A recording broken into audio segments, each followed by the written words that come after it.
All right, ladies and gentlemen, I believe we are live. So, welcome back to another live stream. And we've got a special guest here tonight, good friend of mine, Todd Finn. So, we're going to talk about the overall markets. We're going to talk about a lot of things actually tonight: long-term investing, exit strategies, how you've seen the social sentiment, Todd, change. Provided that crypto's still early, right? But how things have changed in a short amount of time. And looking to have a ton of fun tonight. So welcome in, everybody. As you all know, as you're coming in, hit the like button for us. Really helps us out with the YouTube algorithm. Subscribe to the channel if you're new. And we're getting some people to join in on us already. So I want to pitch it over to you, Todd, first and foremost. Just some background experience, and I've been mentioning you in some of my videos. I know a lot of other people have probably seen that. So if you haven't followed Todd's channel yet, make sure you go over and do that. The link is up in the top chat.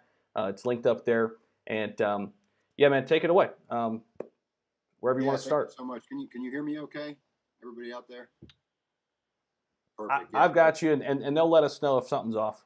Okay, great. Yeah. So first and foremost, thank you for having me on. I'm really excited to talk to everybody, and I want to thank all of your subscribers who have given me a subscribe already. I know I don't have any content out there. I'm very technologically slow, but I'm learning. Thank you for all the time you spent helping me get up and running here. But as as far as what I think, where my background really is in portfolio management. I work in an institutional setting. I work in a trust company. In that role, I'm responsible for about 330 million in assets under management. The firm that I work for. They're saying turn up a little bit if you can, volume. Sure. Might have to just get closer to the microphone. There you go. Yep. That helpful? Yeah. So I guess I'm figuring out the range of this thing. See, it's all new to me. I'm a technological moron, but so basically, in my role in institutional portfolio management, I work in a trust company, and most of the assets that I manage are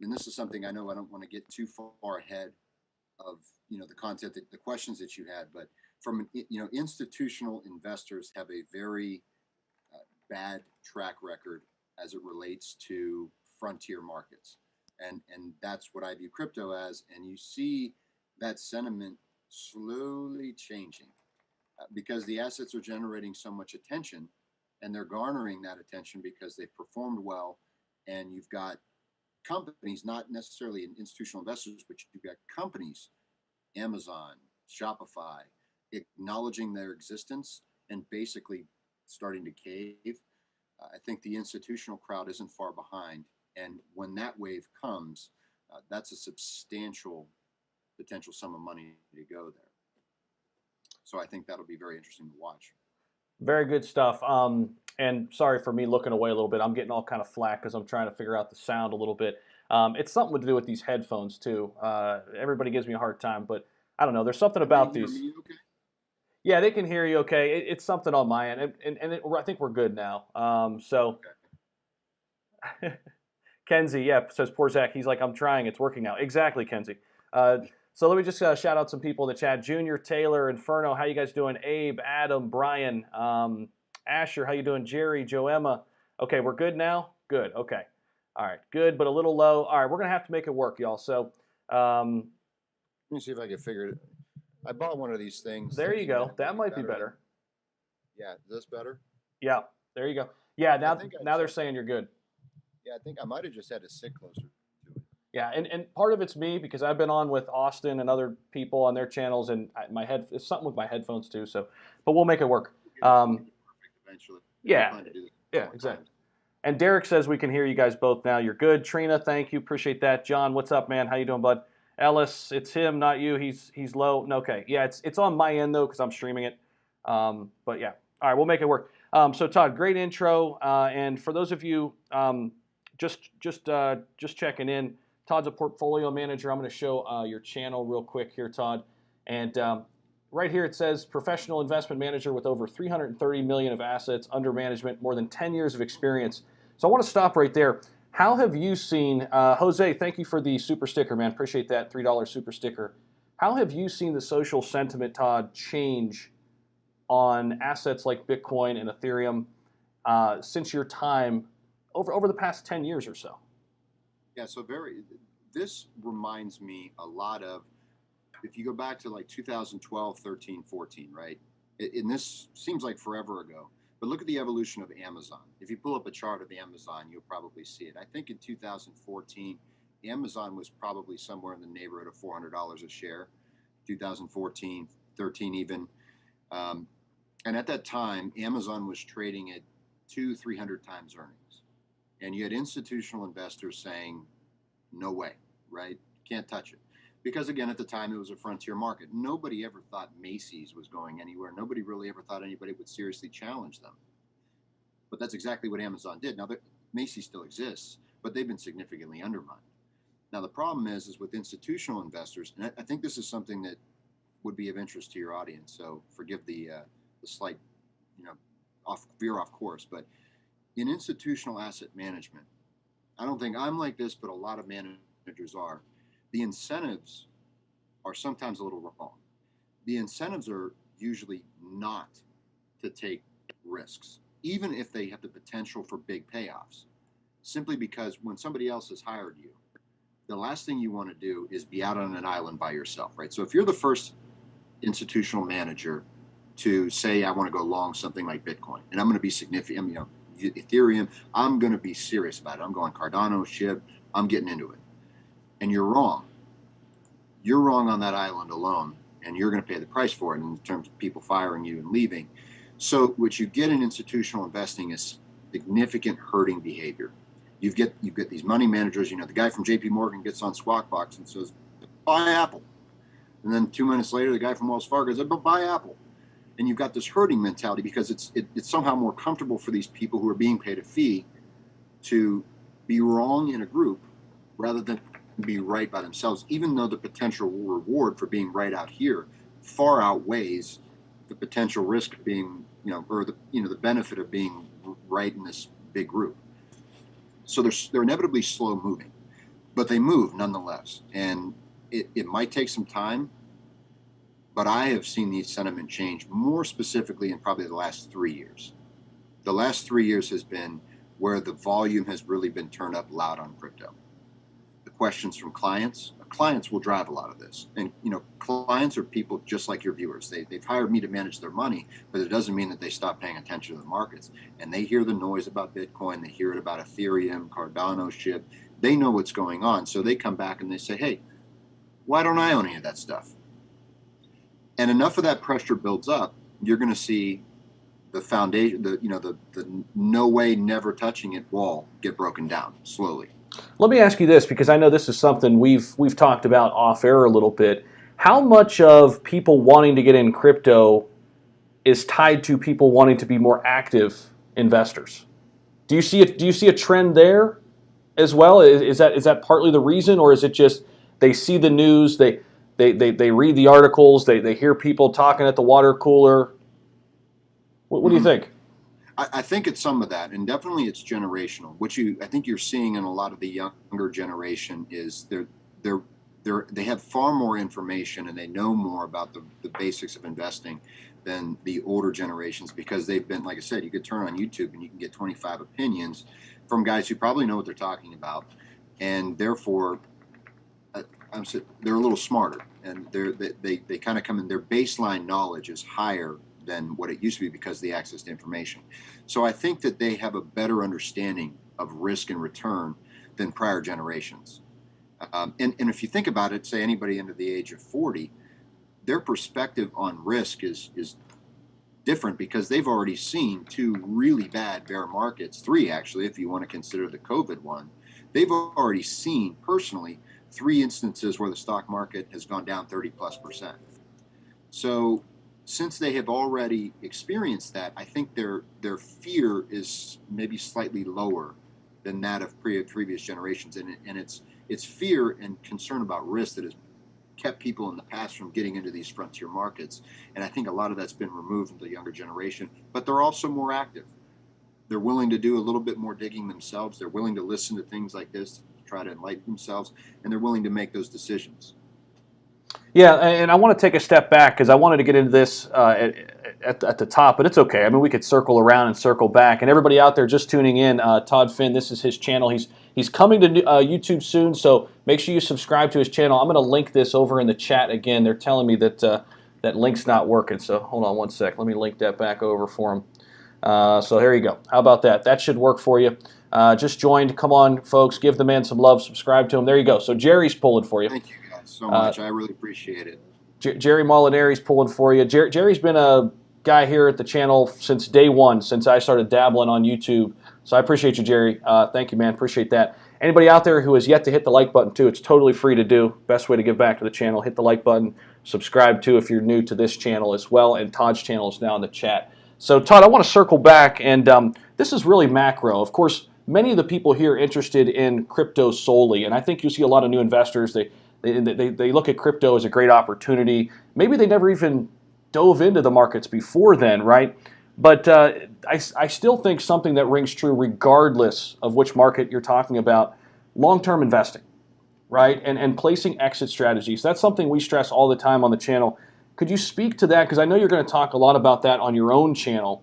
The long-term strategy, having that perspective, that mindset, and I know you got a lot to say, so just take it wherever you want. Sure. Yeah. Thank you for that. And yeah, you're right. That mindset in long-term investing is, I think it's the most important thing that you can possibly have, because obviously if you're a big investor in a frontier market like this, I keep using that word frontier market, but it is a new kind of uncharted territory where these crypto markets have gone. It is uncharted territory. So when you're in those frontier markets, you have to inevitably know that those positions are going to be challenged. And there's significant money on the other side of this trade, right? I mean, very significant money. I mean, you've got banks dealing dollars.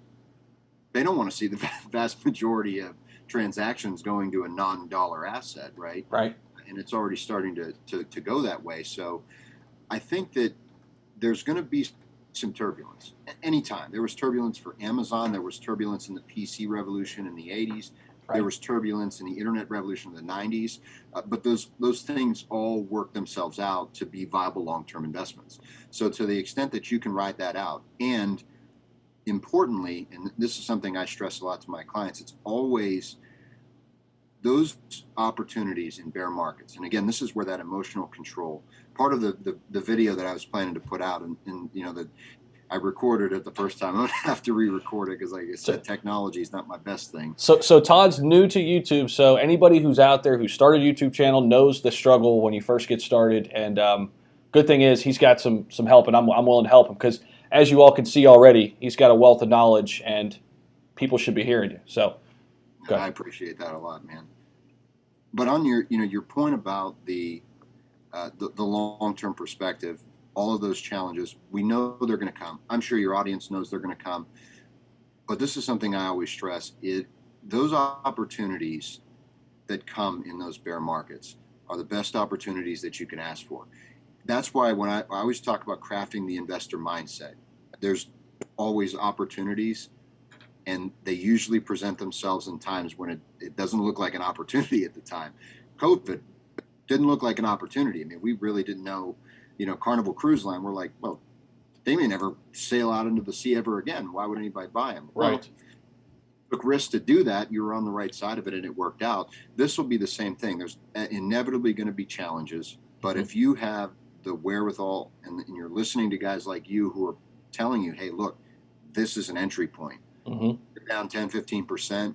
If you've got dry powder, put it to work, baby, because you only get in. And as this market evolves, much like the stock market, those opportunities become fewer and far between, right? Because as the stock market has evolved, you might get a dip every 5 to 6 years. Now, in something like Shib that's highly volatile, you might get an opportunity 5 to 6 days or a month. Right. Sooner or later, that's going to turn into, I don't know about Shib specifically, but any of these various assets, that once every few days is going to turn into once every few months, once every few quarters, once every few years. So when those opportunities come, if you've got dry powder, definitely throw it at it, and you recognize that it's going to happen. So just be comfortable with that. So I'll pause right there. We're getting some other people. Daniel just subscribed to your channel, so shout out to Daniel. Thank you for that, man. Thank you so much. And Nutsack, thank you for the super chat. I have been 5+ year holder, and it pays well. So he's talking about crypto. Nut is heavily invested in XRP, which you may have heard of because they're in a battle with the SEC right now. Is it a security? Is it not a security? And they're directly tied to the banks. And that's kind of their push to get into the banking system. But it'll be an interesting one. It's still playing out, but Nutsack's an average, hilarious name, I know. That's awesome. I just say it like it's nothing now because he's been around so long, but at first I was like hesitant to say it, but everybody here is just okay with it now. So and Nut's a true OG too, so he's in our. You knew me when I was younger. There's nothing wrong with that. So. And Nut's in our private community too, and always dropping great knowledge. So. Anthony says hashtag dry powder, so you're already getting some fans. Trina says, Todd, appreciate your knowledge and value you bring. YouTube is a learning curve. We'll be patient. Junior says Finney is a bail-in and a real possibility. I'm sorry, what was the question? He said is a bail-in. I'm not sure what he's referring to. Is that jargon or lingo that you would know? Bail-in? B-A-I-L-N? No, would he be able to clarify? Yeah, Junior, clarify what you mean there. And guys, we will open it up, guys and gals, we will open it up for larger questions here in about probably 15 minutes or so, and we'll just start taking a bunch of questions for Todd. So, Jose, any talks about Shib? Yeah, we will get there later on in the stream, Jose. Definitely, but right now we're taking a macro approach here, just catching up in chat. Asher joined, subscribe to the channel. There you go. Everto subscribed over there. Nice, Everto. Appreciate that. Ellis says, yeah, people under 40 grew up on computers. That's a good point. This should be a good stream. Andrew, thank you for that. All right, just want to catch up in chat. Raquel, how you doing? Zach, post on Twitter. You're live. Raquel, thank you for the reminder. I always forget, and Raquel reminds me. I did not share the stream on Twitter. All right, let me do that real quick. And Todd, pick up where you left off. Sorry to cut you off a little bit. No, that's okay. And there's one other thing that I wanted to make the point of, and this was something you and I were talking about offline earlier. Mm-hmm. In these cycles, right, assets eventually emerge as whether or not, I think of them one of two ways. Is it a risk-on asset, like stocks, right? An asset that you want to be in when risk is really paying, right? That's how stocks usually accelerate, period we're in right now. Or is it a risk-off asset? Is it like gold and treasuries? Do people run to these assets when they're scared, or do they run to them to take risk? I actually see the possibility of a very interesting bifurcation taking place, where you've got some of the, it's funny calling some of these older world names, but like say Bitcoin and Ethereum, right? The big two. It's very possible that they might become risk-off plays. The place where you go to hide when things start to get scary, much like a treasury bond or like gold, where they're going to store value. They're probably not going to return what something like a Shib would potentially, but they're also going to have, those two kind of have broader buy-in at this point. So maybe those are your risk-off play. And then you've got your risk-on play like, hey, it's time to roll, baby. We're going to go in long on this. Yep. I'm still going to have my position and my two anchors back here, but I need to set the sails. And I think there's a lot of possibility that bifurcation happens. But this is going to be very interesting to watch because the cycle's kind of unfolding in front of us. We've got a really challenging 2022 year, I think, in the stock market. Mm-hmm. The comparables are going to be difficult. So the next cycle, I think, is really going to tell the story about how these markets behave under stress. Mm-hmm. These crypto markets. And I'm of the belief personally that these could potentially be something like gold, where they're both risk on and risk off assets. Because really, yeah, there's that potential. And I wanted to go there. Daniel, thank you for the super chat, $6 super chat. He says, reminder, wink, wink, this video is not for financial advice. Yeah, only for entertainment, informational purposes only. Daniel, you got it. Nutsack, thanks for the super chat too, man. So I wanted to go there because you're hinting at something we talk about quite often, and you'll hear a lot of people in the crypto space talk about this. Bitcoin is digital gold, right? If it's not there yet, it will be the store of value in the crypto space. Right now, it's $925 billion market cap, right? Gold is a $10 trillion market cap, give or take. Bitcoin has been as high as $1 trillion, so it's a tenth of the way there. Which is funny because actually Bitcoin is smaller than Apple. Right, yeah, which is what, 3 trillion-ish? That's a 1.5, I think, trillion. Okay. 1.25, something like that. And that's the largest on the stock market, right? Depending market on the cap. It's either them or Microsoft or Okay. one of the two of them usually, depending on the day. But my question is, do you foresee a day where Bitcoin will overtake gold in market cap? And does that do anything, how does that influence Bitcoin becoming the digital gold? Yeah, and so one of the things, so guys, younger folks who maybe don't have, like I said, the bias is gold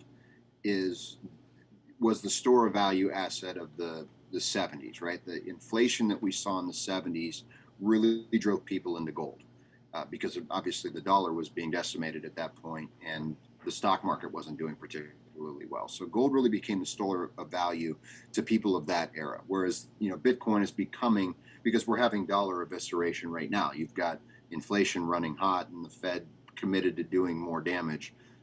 It's becoming a gold for the modern investor. I think the fundamental difference that I have, where I like it better, is gold has costs that Bitcoin doesn't, or any of these cryptos, right? Because with gold, if you really want to acquire gold, you have to store it. You're going to pay transaction costs for it. You have to safe keep it, which is not inherently easy, and it's not really as transportable. Right. I was talking to you about with Bitcoin. Let's say I decide I want to leave the United States and go live abroad. Right. All I need is access to the internet, or in my cell phone, and I can attack with gold. What am I going to do? Pull a dump truck onto a river barge and try to float it across the Atlantic? It's right. I could do, but the storage costs and the protection costs are just much higher. Right. And realistically, gold has almost no transactional value. Nobody transacts in gold. The ancient Egyptians did. Right. People very well may and actually already do transact in some of these cryptos. So there's a transactional advantage for sure for cryptos over gold.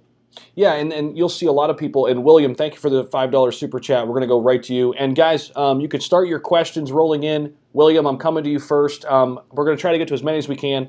If you do want to be answered, though, and any type of super chat, super sticker, we will get to you. So you can start those questions rolling in. So real quick before I get to William's question. So something that they're also doing, a lot of people now taking their Bitcoin offline because, the whole hacking thing is a thing, right? It does happen. Basically everything going online now, that's a threat, right? So now they're taking it offline into a ledger, which still is a lot easier to transport that than physical gold. Full of gold, yeah. Right. Absolutely. Just want to make that quick point. But William, he said there's an evolution from cash to credit cards to Cash App. Very interesting. Do you and Venmo and things like that? Very good point. Do you feel cryptocurrency is the next step? It's very possible. I think blockchain is going to have a lot to do with that. The evolution of blockchain, which of course is evolving, but absolutely. The one thing that's nice about crypto as I've always looked at it personally at this moment in time as a store of value asset. So I hold Bitcoin because I believe it will hold its value, and I spend my dollars because I think their value will be destroyed. Mm-hmm. Right. So I hold the Bitcoin because good money drives out bad, right? So if Bitcoin is my good money, I want to hold the store of value. I want to spend the garbage because if I hold it enough, if I hold cash long enough, the value will be destroyed. But with Bitcoin, it's infinitely divisible, right? One Bitcoin can be divided to whatever millionth fraction, decimal point. So it makes it. And I know I keep talking about Bitcoin, but really it's all cryptos. Yes. The concept is the same. So yeah, I think as blockchain's evolution progresses, and there's an easier way to not only move Bitcoin around, but also to transact in it from the merchant side, I think that definitely starts to become a thing. You're already seeing, I actually got a Visa card now. I'm happy to say I'm number 88,500th in line to get Wow. it. So, and I thought I signed up early. Do you get cash back in BTC? Very Yeah. cool. Very cool. Kenzie, thank you for the reminder. Kenzie's a member here on YouTube, member of our private community. Don't forget to hit the like button. Kenzie is exactly right. Don't forget to hit the like button. Totally free to do. We need 4 more likes to hit 100. I think we could do that, right? All this knowledge Todd's given you, I mean, we could hit 100. Daniel, thank you for the super chat. We're going to you. He says, what is the level of understanding of blockchain and DeFi, decentralized finance, for institutional investors? Are they just seeing dollar signs, or are they generally informed of where the technology is heading? Great question. That is a fabulous question. And the answer is I don't think they truly understand the technology. They absolutely just see dollar signs. Yes. Yeah. They were told, and this is the one thing about being a finance guy. I cover technology stocks for the bank that I work for. Of the 11 sectors, I covered 3 of them. But I'm not a tech guy, right? So I'm a finance guy. So I'm relying on the words and the insights of somebody else who actually truly understands the technology at the core root of it. So I don't think many people on Wall Street or Main Street in a financial institution really understand blockchain and its implications. I think I might understand slightly more, but probably less than a lot of people on this, probably less than most people on this channel. But I know enough to know that it's going to have an effect in this space. And there's so much still to learn. I mean, that's the thing. I mean, you can never have anything fully figured out, at least in my opinion, but especially something like this that is so new. I mean, we still don't know how it's all going to play out, and things are changing by the minute, by the day, by the week. So great question, Daniel. Thank you for that. We got 2 more super chats, so we're going right to those. Jerry, thank you for the super chat. Hey Todd, how much longer do you think before this bullish run ends? I think he's talking more about the crypto market. We've been saying 4 to 6 months if the 4-year cycles kind of continue in the crypto world. But do you have anything to add to that in terms of the overall market? Yeah, that's a great question. I think it goes to what we were talking about earlier with, are these cryptos going to behave like risk-on assets, or are they going to behave like risk-off assets? Right. Because it's my opinion that the stock market will run into some headwinds in the early part of next year, even if the late part of this year. I'm not talking crash necessarily, but the comparables are going to be difficult. They're going to be trying to compare themselves to this year when they were, we were coming off of absolute bottoms. Those comparables are going to be difficult. So as the stock market gets turbulent, do people look to cryptos as an alternative for stability? Or are the cryptos going to be behaving similarly to stocks, where when the stock market gets jousted, are they going to get jousted too? I think it's really difficult to know that, again, because we've not been able to observe a lot of these coins through a full cycle. Now, we've been able to observe Bitcoin through a full cycle. Right. And in this, if I go back to 2018, the crash of, 2018, right around Christmas time, New Year's Eve, so from Christmas Eve to New Year's Eve, the market was down 20%. And Bitcoin was, I think, up by 5 or 6. So, if I remember right, I mean, but it behaved like a risk-off asset. It behaved like a treasury bond, where people dump money there and hid from the stock market. And BD, we're going right to you next here on the super chat. I see it. Could you make that same point? Like, is something inflationary or deflationary? Are you saying similar things, or is that slightly different? No, it's a slightly different thing, but it's a very good point. Okay. In that, is the Fed's action, or is inflation going to have any type of bearing on the movements of these? I'm sure it will. Mm-hmm. I think, like I said, a lot of these are going to take the place of the old world store of value, meaning that they're going to behave a lot like gold. As inflation starts to run hot, I think people will hide there because it will preserve value, and that's what you're really worried about in that type of environment. Those two environments are different but the same, right? A scary stock market, lots of loss of value, loss of wealth. Store of values are attractive. High inflation, store of values are attractive because, again, you're just trying to preserve your value at that point. Right. So I hope that answered the question. If it didn't, I would take a follow-up or anything. Yeah, no, I think that's great. And please keep your questions rolling in here for Todd. And we've already been on for about a half hour. Time flies when you're having fun. Yeah. And so thank you all so much for tuning in, definitely. And if you haven't hit the like button, you totally forgot to do it. It's okay. You already kicked your shoes off. You're relaxed. Just pause the video real quick. Hit the thumbs up. Subscribe to the channel. That means a lot to us. So, BD, we're coming to you. Super chat. Thank you, my friend. And he says, and Daniel, I see you got another super chat. We'll go right to you next. I find it very interesting how much big money is just now dipping their toe in the crypto waters and how they are starting to do it. High-priced ETFs. Right. That is a great question too. Right. That's phenomenal, ETFs. actually. Yeah. Very, very insightful question. Obviously, somebody who knows the crypto market well and is paying attention. That is the FOMO routine of the institutional investors. They're afraid to miss out, but they don't want to go full tilt in. Mm-hmm. They're I hate to use this, but it's a chicken shit move, right? I mean, there's no Right. other way to describe it. It's the Right. chicken shit move, and you're going to see more of that. That is now as a pure crypto investor, I would hope that some of that is encouraging to you because they're at least they're walking down the road. Again, these institutions move slowly. There's tremendous risk to them from a business perspective of being wrong or getting something like this wrong. So their movements are always very slow.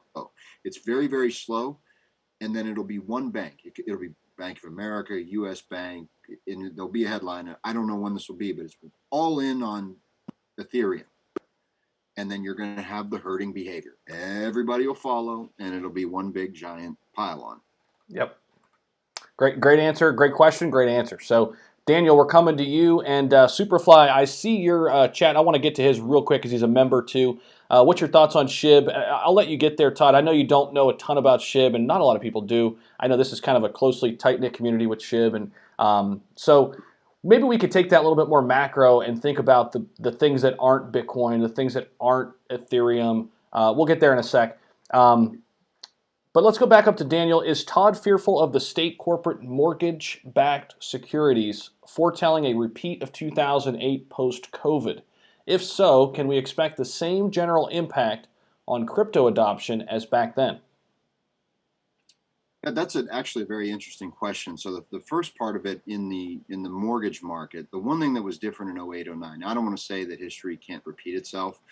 It normally rhymes. Usually the tune is slightly different. And the one thing I think that's different at this point is banks are infinitely better capitalized than they were in 2008, 2009, mostly because of regulation and the cash that they have on hand. Frankly, if there is a problem in banking today, it's that there is too much cash. They have far too many deposits. Mm-hmm. I'm going to do a video eventually, and hopefully maybe I could do a follow-up on here about Great.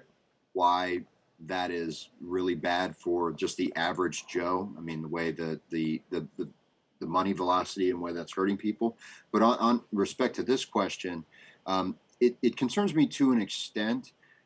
I think that there's enough dynamics behind the housing market right now that are demographic. You've got a boomer generation who just doesn't want to leave their houses and a millennial generation that's in dire need for houses. There's just not, frankly, enough stock out there. And, and we can't produce them fast enough because the raw materials aren't available and the cost of them are too high. So I think that while the housing market will go very much like the economy, Mm-hmm. meaning that, look, I'm going to make my mortgage payment until I get fired. And then, then I'm not going to be able to make it anymore. So provided that the economy stays strong, I think that your mortgage payment is the first check that you write, and it's the last check you stop writing when things get bad. So I'm comfortable that that will be okay, at least for the time being. So There was another question yeah. about crypto specifically there, and I would like to address that if I can. Yeah, he says if so, can we expect looking back at the state corporate mortgage-backed securities foretelling a repeat of 2008 post-COVID? Okay, so he says if so, can we expect the same general impact on crypto adoption as back then? You mean would people out of fear be running to crypto as a result, as an alternative to? Yeah, and right. I think you're going to continue to see that. I think crypto, if you can get a full cycle of data behind it, which again for Ethereum and Bitcoin we do have a pretty full cycle, Mm-hmm.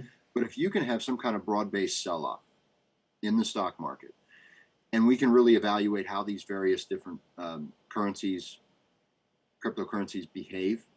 So like I said, for SHIB, it might be they might be a risk-on asset that maybe doesn't do well in that environment. Bitcoin, I'm pretty sure, probably going to be a risk-off asset.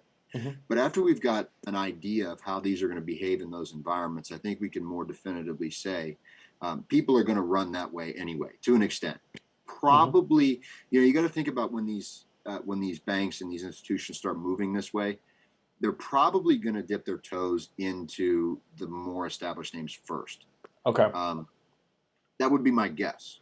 So, Daniel just sent in another super chat so he can kind of let us know kind of what he was thinking. So he said his question was about corporate mortgage-backed securities, not private home mortgages. Oh, okay. Sorry about that. Yeah, I misunderstood that too. Sorry about that, Daniel. No, yeah, sorry about that, Daniel.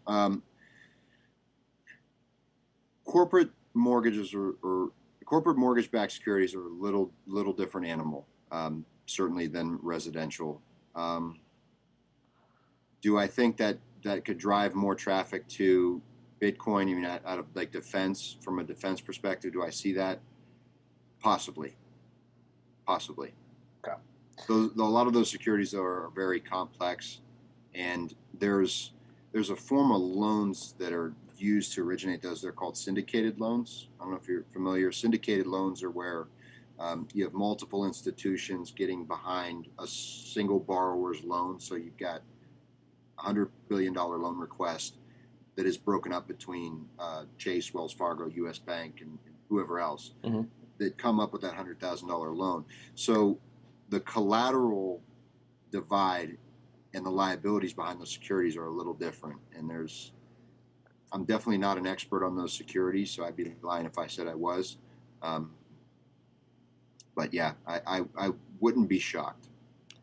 So I've got a way to kind of cast an earlier question by Superfly, because he was asking if you're invested in Shib, and so here's how I'll cast this, and I think this will be good for everybody out there. So, and I know we talked about this off air, right? So if somebody's building a crypto portfolio with $1,000 starting pot, right?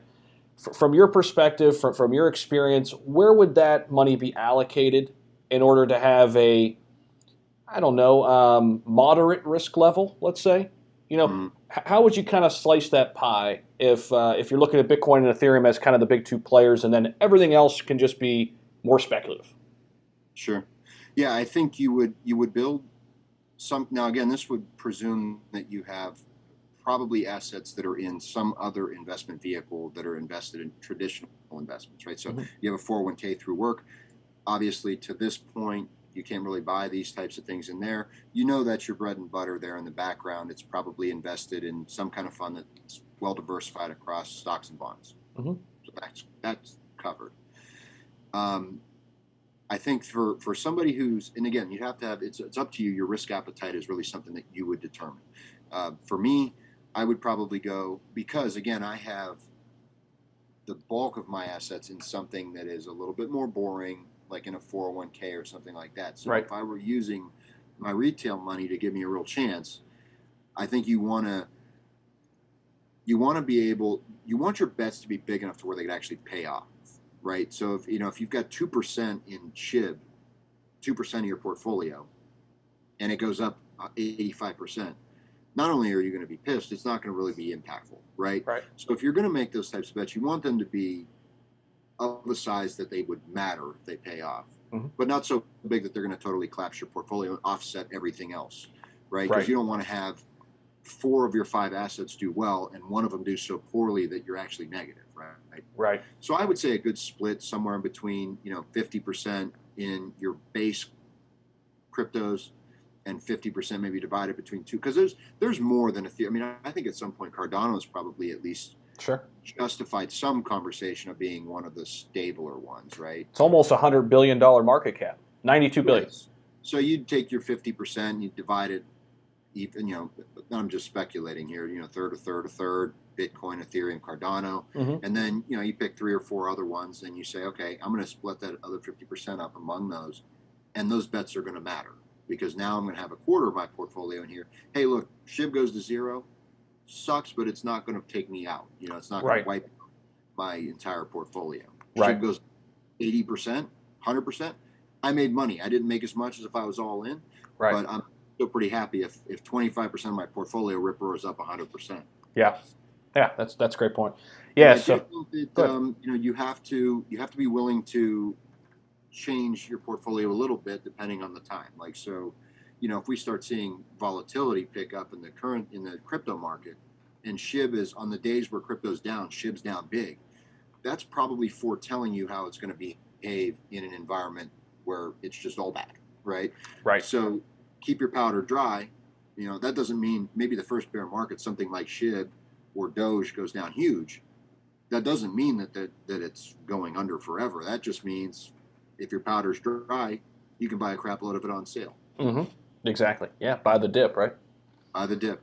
Yep. All right. So we've got some other questions coming in, and remember too, if you want your question to be answered, any type of super chat, you'll roll right to the top. And thank you everybody out there, first and foremost, for tuning in. Hopefully, you're getting some knowledge. If you are getting some great insight, and you forgot to hit the like button, do that real quick. Subscribe to the channel. Go subscribe to Todd's channel as well. I'm going to pull that up on screen here. It's also linked over at the top chat. The goal was to get Todd to 100 subscribers tonight. We're not yet there. We're at 64, so we got some work to do. Yeah, and either way, I certainly appreciate everybody who's taken the time to go over and subscribe. I hope some of the content that I'll have coming out will at least be interesting and give you some perspective on things that might be a little different than what you're seeing elsewhere. Well, if anything, is tonight's showing us, I think 64 people already said yes. They're ready. So we just need what would that? My math's not great. 40, 30, 36 more. 36 more of you to hop over there and subscribe to Todd's channel at least. And let's turn back over and see some questions here. Maybe one or two more. Todd, I don't know how much time you have too. I want to respect your time. I've got a couple more minutes. No Couple more minutes. Okay. All right. Actually, you know what? Let's bounce to this because I don't see anything pressing here in the chat. What do you think is going to happen here the next 4 months of this year, Q4? We're getting close to it. September's right around the corner. Any possible Treasury announcements you think are coming soon, and how that's going to affect the entire market? So I will give a little bit of a prelude to one of the videos that you and I have talked about that I really want to put out related to the Fed, behaviors of the Fed, what I expect from the Fed. I think, again, I know this is predominantly crypto driven, but obviously the Fed has implications across the economy.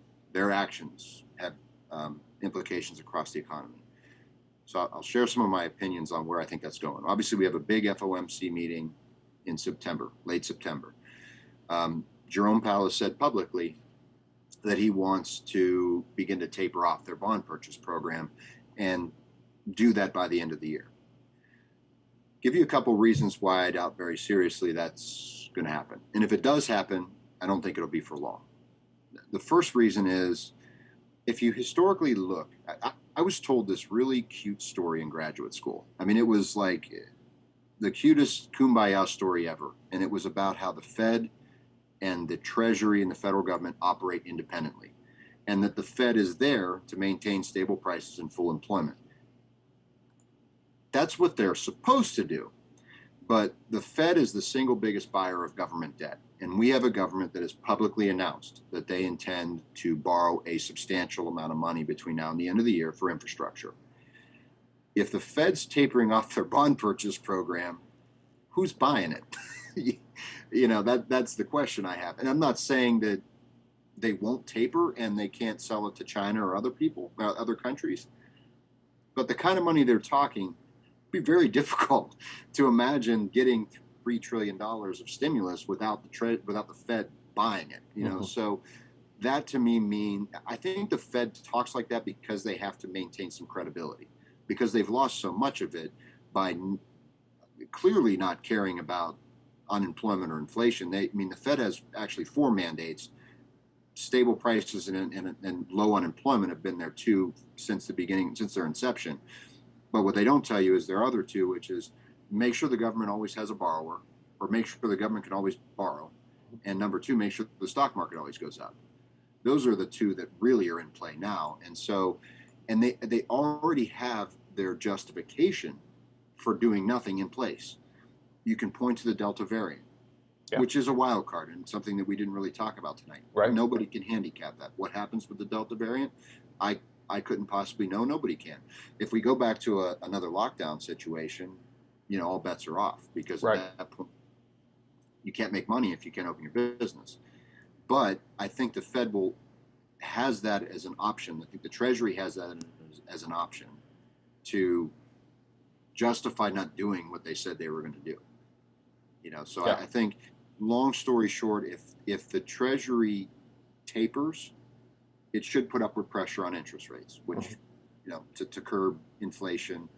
But I think that'll be short-lived, because again,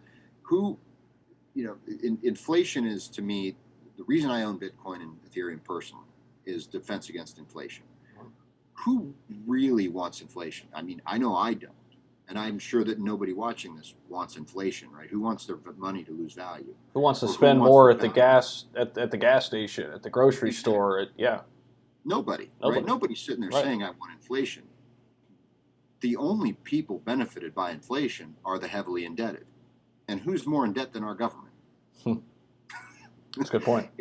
So the idea of who wants inflation and what incentive do they really have to stamp out inflation, I just don't see it. I mean, that's what they've been working for. Right. They've been trying to create inflation for 15 years. Yeah. BD has a question. You still have time? You still good? Yeah. Okay. Sure. I don't know. Maybe we can tackle this one together. He says, for the viewers in here, can you explain the market cap of crypto and how a crypto like Shib isn't going to $100? Okay, so I think he's getting at, and maybe you could speak to this on the stock market side. Some people mix up market cap and price. They're not correlated, right? I mean, it's all due to supply. Right? Exactly. And it's the same thing on the stock market side, right? Exactly. So you think of Apple, right?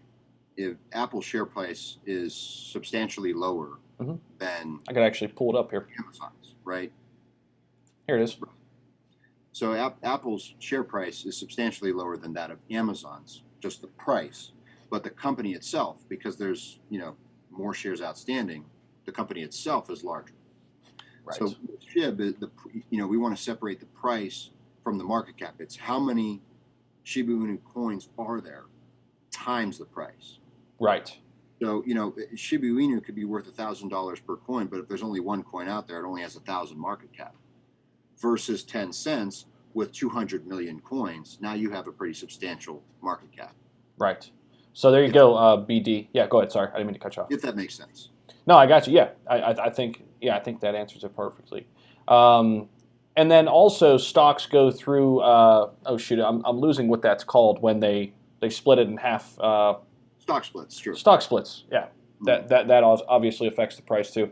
But yeah, some people do get that mixed up, especially new investors. They're like, why is Cardano number 3 market cap, but it's only trading at $2.50? This makes 0 sense. What the heck's going on?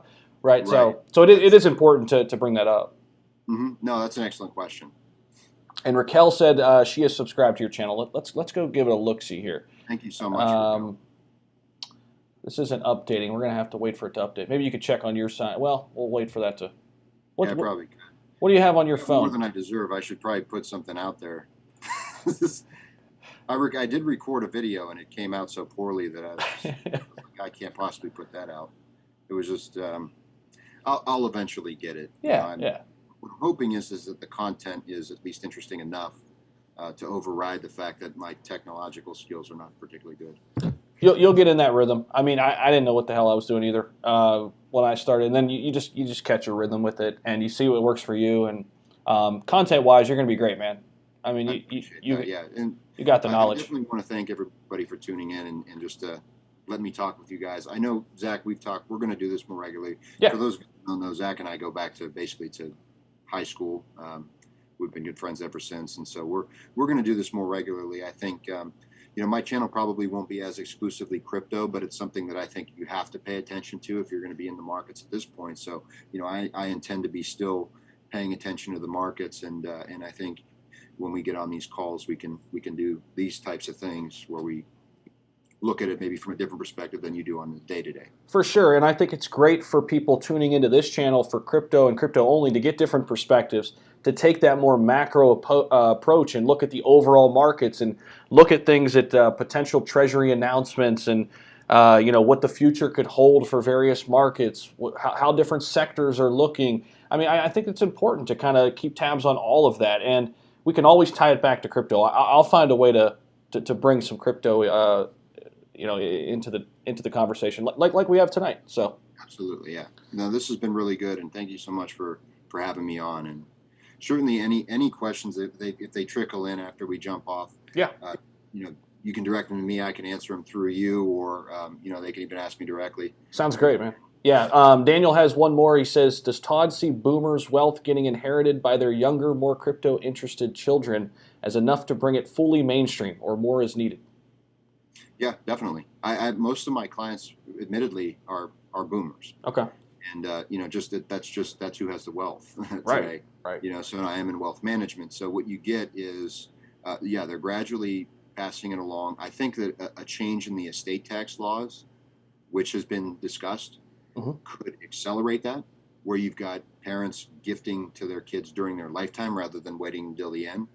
So a change in the estate tax laws would be something that I would look forward to really accelerate that process. Awesome, man. I know you got to get out of here, dude. Thank you so much for jumping in, and they're already asking for a Discord. I told you. Okay. They already want that more, that private place where they can go ask you questions and hang out in a big group chat. I'll show you how Yeah, to create all that too. yeah. Zach has been working me through all of these things. It's a lot to learn, but I will absolutely do that if that's something that you guys want. And I love to talk about this stuff. I mean, it's what I do. Hell yeah, man. Hey, man, this has been awesome. We're going to do it again. We're going to try to do this once a week. I don't want to say that and then have to stick to it, but we're hoping things come up, right? I mean, Right. Todd's got a baby girl, and life's crazy. So we're going to try to do it regularly. We'll say that regularly. And so thank you, everybody, for tuning in. Appreciate each and every one of you. I'm going to hang out for just a little bit longer once Todd gets off the call, and I'll take a few more questions. But I'm getting pretty tired, and tomorrow's my first day at a new job, so I gotta get to bed pretty early too. So And good luck with that one, brother. thanks, man. Todd, thanks. Thank you guys so much. Have a good evening. Be safe. Later, man. All right. So that was Todd Finn, guys. Hopefully you got some value. He's a great friend of mine, as you can see. Super intelligent, super bright mind, and he'll be on the channel more regularly, taking that more macro approach. I mean, thinking about what the institutional side is looking at, right? What their perspective is. How are people with big money looking at Bitcoin? How are they looking at the crypto market? I think that's a great perspective for us retail investors to have, and I think we can really glean a lot from that and learn a lot from that. So Zach and Todd and Austin Vid, that will be coming soon too. We're going to try to get a trio live, if you will, with all three of us, and yeah, that would be awesome. So Daniel says, "Will Todd sleep on the couch in your Discord, or is he going to make his own to pick his brain?" I'm going to make him create his own because I think he's got a lot of great things to say, and obviously he can come on this channel. I want to help him have success here on YouTube and in his private community and all that. So, you've got his link to go subscribe to him. Head over there, check him out. I think he's going to be great here on YouTube once he starts, firing off those videos. And I know he's going to be great because he's got a wealth of knowledge, and he's just he's got to share it with you. All right. So, what else do we got? Anything else? Doge, which time? Da, da, da. Easier to do crypto because we can do it ourselves on our phones and laptops. Yeah, that's true. Zach, you're awesome always. Thank you, Inferno. All right, y'all. I'm going to get up on out of here. Thank you all so much. Hit the like button on your way out if you haven't already. Thank you, everybody, for tuning in. Thank you for the new subscribers. Anybody dropping in, hopefully you got some value. That's what this channel is all about. It's about helping people in their crypto investing journey. And thank you very much. Have a great start to the week. I will see you soon. Take care.